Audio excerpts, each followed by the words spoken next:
Welcome back to the Crime Bowl podcast with Bill and Jill, where it's true crime, no bull. Please like, subscribe, and notify. Let's solve some crime. You've given us some fascinating material about the Jackie Vandagriff case. Yeah, It's a story that really grabs you by the throat and doesn't let go. it does. Let's start by understanding who Jackie was beyond the headlines, beyond the victim label. Yeah, it's crucial to remember that Jackie Vandagriff was a young woman with a bright future ahead of her. She was a student at Texas Women's University, Go. studying nutrition. Got it. And by all accounts, she was passionate about health, vibrant, and outgoing. Everyone who knew her describes her as someone who lit up a room, Wow. someone who was deeply loved by her family and friends. It really adds another layer of tragedy to the case, doesn't it? It does. Knowing that this young woman, full of life and potential, had her future stolen from her. Yeah. Okay, so we know the story starts on September 13th, 2016. Jackie decides to go to a bar called Shots and Crafts in Denton, Texas. Right. It's there that she meets Charles Dean Bryant. It's almost chilling how a seemingly ordinary decision going to a bar can set off such a tragic chain of events. Right. It underscores the randomness of life, doesn't it? It really does. How a single encounter can alter everything. So tell us about Charles Dean Bryant. Okay. What do we know about him? At the time, Bryant was a 30-year-old fitness trainer. Okay. On the surface, he seemed like an average guy, Uh-huh. but as we dig deeper, a very disturbing picture starts to emerge. Okay, red flags already. What kind of behavior are we talking about? Well, there were restraining orders filed against him by previous partners, Oh, wow. documented instances of harassment, and a clear pattern of escalating aggression. It's like looking back at a trail of breadcrumbs that leads straight to a dark and dangerous place. Looking back, those red flags are glaring, aren't they? They are. But in the moment, it's so hard to see those warning signs for what they are. Yeah, It makes you wonder how many potential tragedies are averted simply because someone heeded those warning signs. that's a crucial point. It highlights the need for awareness, for understanding the patterns of abusive behavior, and for trusting our instincts when something feels off. So true. Yeah. Now let's go back to that night at the bar. Okay. We know that Jackie and Bryant leave together. Right. What happens next? Surveillance footage shows them going to another bar, Okay. and then later, a convenience store. Got it. Those are the last known images of Jackie alive. What transpired after that remains a chilling mystery. So we have these glimpses of them together, Yeah. captured by the ever-watchful eyes of security cameras, Uh-huh. and then nothing Nothing. until the next morning when a truly horrifying discovery is made. You're right. Firefighters respond to a call at Acorn Woods Park in Grapevine Okay. and discover Jackie's remains near a lake. Oh my gosh. She had been brutally murdered, Bro. dismembered, Oh, this is awful. and her body was set on fire. It's like something out of a horror movie, isn't it? It is. Those gruesome details stick with you. Yeah. It must have been a huge shock to the community. Absolutely. It sent shockwaves through the community. This wasn't just a murder. Right. It was a calculated and brutal act of violence that left everyone reeling. Of course. The question on everyone's mind was, of course, who could have done such a thing? And I imagine investigators immediately zeroed in on Charles Dean Bryant. They did. The Grapevine Police Department wasted no time. Okay. They used the surveillance footage from the bars and the convenience store to identify Bryant as their prime suspect. It's amazing how technology plays such a pivotal role in modern investigations. Absolutely. They were also able to use digital trails, things like text messages and social media posts, to link Bryant to Jackie and place him at the scene of the crime. The evidence was mounting, and it wasn't long before they had enough to arrest him. So they apprehended Bryant fairly quickly. Yeah. But that still leaves the biggest question unanswered: why? Right. Why would he do this? It seems so senseless. Well, that's where the investigation takes a truly disturbing turn. Remember we talked about Bryant's ex-girlfriend, the one he had stalked and harassed? Right. Investigators started noticing some eerie similarities between her and Jackie. Okay, you've definitely piqued my interest. What kind of similarities? Physical resemblance. Oh. Jackie and Bryant's ex-girlfriend shared a number of similar features. So you're saying Jackie might have reminded Bryant of his ex-girlfriend, Yeah. and that could have played a role in this horrific crime? That's the theory investigators started developing. It's a chilling thought, isn't it? It is. That Jackie, in Bryant's eyes, might have become a tragic substitute for someone else. That's a very unsettling thought. It is.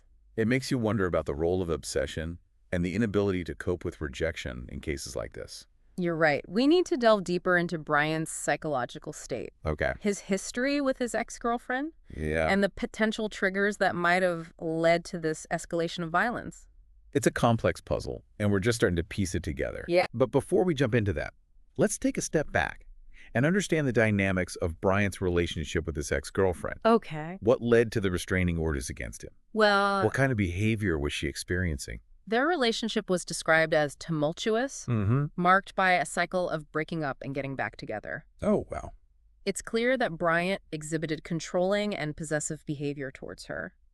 There were reports of escalating harassment, which ultimately led her to seek a protective order out of fear for her safety. So he had a documented pattern of not being able to let go. Right. And when she finally ended things for good, it seems like he just couldn't accept it. Exactly. And this brings us to a crucial point. Yes. The potential triggers that might have led to the escalation of violence in this case. Rejection, especially for someone with Brian's history, can be a very powerful and dangerous trigger. Absolutely. This really highlights the need for understanding the psychology of perpetrators in cases like this. It's not just about a single act of violence. Right. It's about unraveling the underlying motivations, Yeah. the patterns of behavior, and the triggers that can lead to such horrific outcomes. Absolutely. And that's what we'll explore further as we continue our deep dive into the Jackie Vandagriff murder case. Great. Okay. Welcome back to our deep dive into the Jackie Vandagriff case. Before we delve further into the psychological aspects of this case, Okay.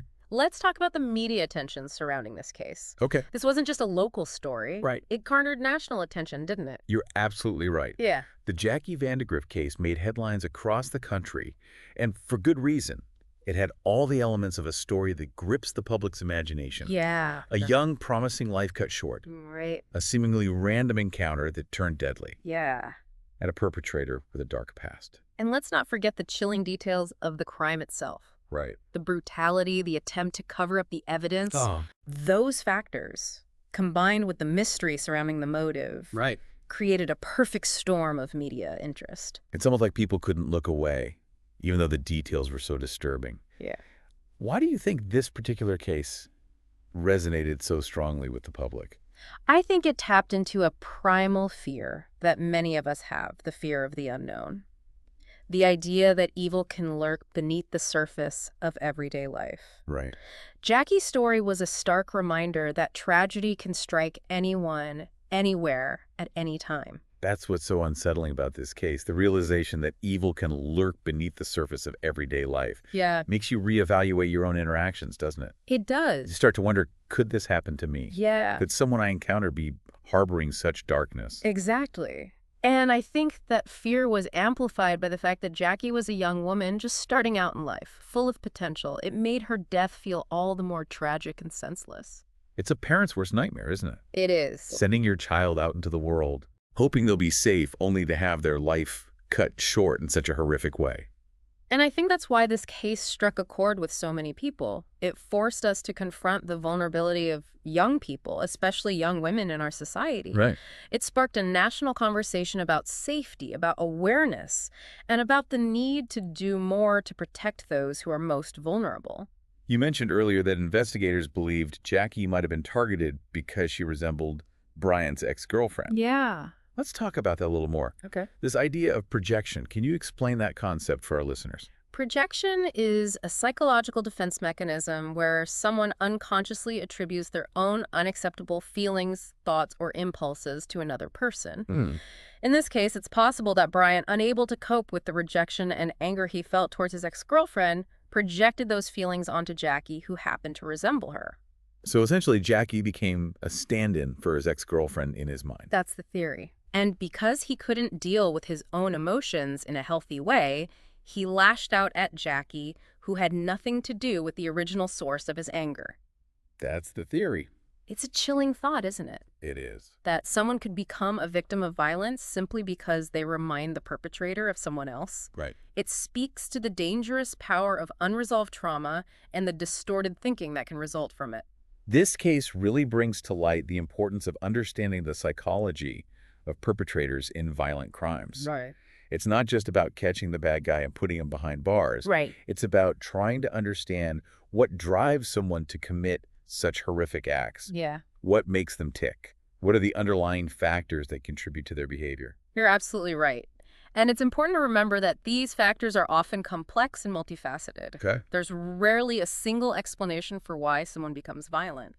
It's often a combination of individual predispositions, environmental influences, and triggering events. It's a puzzle, and sometimes those pieces are hard to find and fit together. Right. But I think it's crucial that we try to understand those underlying causes, not to excuse the behavior, but to potentially prevent similar tragedies from happening in the future. I agree. The more we understand about the roots of violence, the better equipped we'll be to address it at its source. And that includes not only focusing on the perpetrators, Right. but also on creating a society that fosters empathy, healthy relationships, and effective conflict resolution. It's a multi-pronged approach, isn't it? It is. Addressing individual factors, promoting societal change, and empowering potential victims to recognize the warning signs and protect themselves. Yes. Speaking of warning signs, Yeah. you mentioned earlier that Bryant had a history of troubling behavior, Right. including restraining orders filed against him. Hmm. What can we learn from this about the importance of recognizing red flags in relationships? That's such a crucial point. Yeah. Jackie's case is a tragic reminder that we can't afford to ignore red flags. We need to be aware of the patterns of abusive behavior and take those warning signs seriously. It's not about being paranoid or suspicious of everyone we meet. Okay. It's about trusting our instincts and prioritizing our safety. So what are some red flags that we should be aware of? Okay. What are some behaviors that might indicate someone is potentially dangerous? That's a great question. And it's important to remember that these red flags aren't always obvious or dramatic. They can be subtle and they can build gradually over time. Some common warning signs include controlling behavior, possessiveness, jealousy, a quick temper, a history of violence and difficulty handling rejection. So it's not just about physical violence. Right. It's about the emotional and psychological dynamics of a relationship. Exactly. Abuse can take many forms: physical, emotional, verbal, and financial. And it's often a pattern of behavior, not just isolated incidents. And I think it's important to emphasize that abuse can happen to anyone, regardless of gender, age, or socioeconomic background. Absolutely. It's a societal problem, not a personal one. And we need to break down the stigma surrounding abuse and encourage people to speak out and seek help if they're experiencing it. You mentioned earlier that the Jackie Vandagriff case received a lot of media attention, including coverage on true crime shows. Yeah. Do you think that kind of coverage can be helpful in raising awareness about these issues? I think it can be a double-edged sword. On the one hand, it can bring these stories to light, educate the public about the dangers of abuse, and encourage victims to come forward and seek help. Right. But on the other hand, there's a risk of sensationalizing the crime and exploiting the victim's suffering for entertainment purposes. It's a delicate balance, isn't it? It is. Finding a way to tell these stories responsibly without glorifying the perpetrators or minimizing the impact on the victims and their families. And I think it's important for media outlets to be mindful of the potential harm that irresponsible coverage can cause. They need to prioritize the victim's perspectives, avoid sensationalizing the details of the crime, and provide resources and support for those who may be affected by the story. We've talked a lot about the dangers of predatory behavior and the importance of recognizing red flags. Yeah. But what about the role of technology in all of this? Mm-hmm. How can technology be used to both perpetrate and prevent abuse? That's a great question. And it's a topic that deserves its own deep dive. Right. Technology can be a powerful tool for both good and evil. On the one hand, it can be used to connect with people, build communities, and access information and resources. Right. But on the other hand, it can also be used to harass, stalk, control, and exploit others. We've all heard stories about cyberbullying, online harassment, and even catfishing scams where people create fake profiles to deceive and manipulate others. It seems like the internet has opened up a whole new world of opportunities for predators to operate anonymously and reach a wider audience. You're absolutely right. And I think it's crucial that we have open and honest conversations about online safety, about protecting our privacy, and about recognizing the signs of online harassment or exploitation.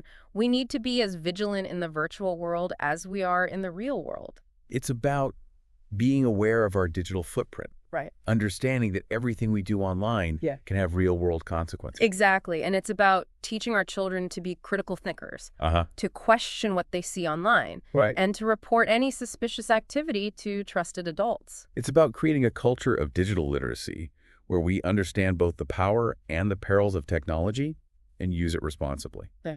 So, to summarize this part of our discussion, we've talked about the media's role in shaping public perception of cases like this, the psychological factors that can contribute to violent behavior, Right. the importance of recognizing red flags in relationships, and the ways in which technology can be both a tool for abuse and a means of prevention. It's a lot to unpack, but I think these are all crucial elements to consider when trying to understand the complexities of violence and abuse. And as we move into the final part of our deep dive, we'll explore the lessons we can learn from Jackie's story and the steps we can take to create a safer world for ourselves and for future generations. Welcome back to the Crime Bowl podcast. It's been a really heavy discussion so far. It has. But as we enter this final part of our deep dive into the Jackie Vandagriff case, I want to shift our focus to something a little more positive. Okay. To hope and healing. That's a good point. Amidst all this darkness, it's essential to remember that there are always glimmers of light. And in this case, that light comes from the incredible resilience of Jackie's loved ones. Yeah. Despite the unimaginable pain they've endured, they've chosen to channel their grief into something truly inspiring. It's incredible, isn't it? It is. They've established scholarships in Jackie's name to support students pursuing careers in nutrition and health sciences, the very fields she was so passionate about. It's a powerful way to keep her memory alive, to ensure that her passion for helping others continues to make a difference in the world. Right. It's a testament to the enduring power of love and the human spirit's ability to find meaning and purpose, even in the face of profound loss. They're not letting this tragedy define them. They're taking control of the narrative and creating a positive legacy in Jackie's name. Yeah. And beyond the scholarships, they're also actively working to raise awareness about the dangers of dating, violent stalking, and predatory behavior. They're turning their personal tragedy into a platform for advocacy, Wow. hoping to prevent other families from experiencing the same heartbreak. It's a powerful reminder that even in the darkest of times, we have the power to choose how we respond and to use our experiences to make a difference. What would you say are some of the most important lessons we can all learn from Jackie's story? What can we take away from this tragedy and apply to our own lives? One of the most crucial lessons is the importance of trusting our instincts. Okay. We often have a gut feeling when something isn't right, but we tend to brush it off or second-guess ourselves. Jackie's case is a stark reminder that those instincts are there for a reason. Right. If something feels off, if someone's behavior is making you uncomfortable, trust those feelings and take steps to protect yourself. Don't ignore those red flags, right? Exactly. And it's not just about being aware of potential dangers in romantic relationships. This applies to all sorts of interactions, friendships, workplaces, social settings. If something feels wrong, don't hesitate to remove yourself from the situation or seek help from others. So true. Yeah, It's about setting boundaries, prioritizing our safety, and not being afraid to speak up. absolutely. And another key takeaway is the importance of awareness. Okay. We need to educate ourselves about the signs of predatory behavior, stalking, and dating violence. The more we know about these issues, the better equipped we'll be to recognize them and to take appropriate action. Knowledge is power. Right, exactly. The more informed we are, the better we can protect ourselves and those around us. But precisely. And that includes challenging societal norms that contribute to violence against women. We need to speak out against misogyny, objectification, and the normalization of abusive behavior. Right. It's about creating a culture of respect and equality where everyone feels safe and valued. Creating a world where tragedies like this are less likely to occur, that's the ultimate goal, isn't it? It is, and it's a goal that requires a collective effort from all of us. We need to be vigilant, compassionate, and willing to challenge injustice wherever we see it. Jackie's story may be a tragedy, but it can also be a catalyst for positive change. Yeah. It's a reminder that even in the darkest of times, there's always hope and the possibility of creating a brighter future. That's a powerful message to end on. It's been a heavy but incredibly important discussion. Jackie Vandagriff's case serves as a stark reminder of the importance of personal safety awareness and the need for vigilance. Absolutely. But it also highlights the incredible resilience of the human spirit and the power of turning tragedy into a force for good. Yeah. Her story will continue to inspire us to be more mindful, more compassionate, more committed to creating a world where such tragedies are less likely to occur. Thank you for taking this deep dive with us. And to all of our listeners out there, stay safe, be aware, and remember, true crime, no bull.